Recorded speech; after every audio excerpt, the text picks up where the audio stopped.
আমার চোরের বেশ হাওয়াও চাপাই, কিন্তু এই মাঠটা তো বল্টু।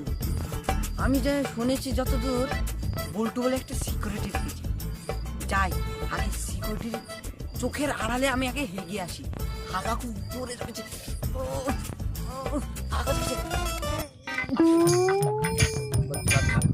টাইম কটা হবে? বাজে 8টা। ডিউটি করার আর 10:30 বল্টুর নিয়ে যাওয়াটা কত ছিল? শালা জায়গা কিনেছি পাঁচিরটা কেন দিইনি? শালা এত কিপটি, শালা কেউ হাঁকবে বলে 3 দিনের জন্য আমাদের 500 টাকা দিয়েছে। এটা আমাদের লাভ না ওর লাভ? ওর লাভ।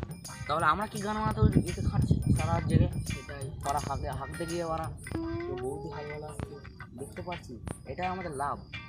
এই জন্য আমি কাজ ছাড়ছি না, ঠিক আছে? তুই বুঝতে পারছিস? তাহলে আমার একটা কথা শোনা, তারা হাগার মাঠে বল্টুকে 5 দেওয়াই কথা। ও তো কাউকে হাঁক দেয় না। হ্যাঁ, আমরা 4-5টা লোককে ডেকে না হাঁকা করাবো। তাতে কি হবে? লাভ হবে। তাতে লাভ হবে, তাতে পল্টু যত 5টা দেওয়ার বাধ্য করো, ঠিক আছে?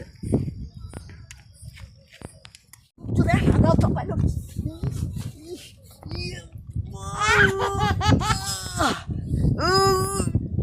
শান্তি। ফায়দা করা হচ্ছে হারাধন। এই বনা বাচ্চা, ওটা কে গেল হাঁক দে? আমার যা সম্ভব বোকাচোদা সুমনই হবে। কেন? ও গত 3 দিন ধরে ওই এক জায়গাতেই হাঁটছে। বলছি ও তো হাঁক দে গেল, তো ওর হাতে পানি বা পানির বোতল থাকলো না কেন? ও বোকাচোদা 3 দিন ধরে শুধু পাতা দিয়ে কাজ চলে। কেন ভাই, তুই তাহলে দেখছিস নাকি? হ্যাঁ, তাহলে তুই কাজ করা বাদ দিয়ে পোঙা দেখি? হ্যাঁ, প্রতিদিনই দেখি আমি। চলো দেখি কাজ দিয়ে, চলো।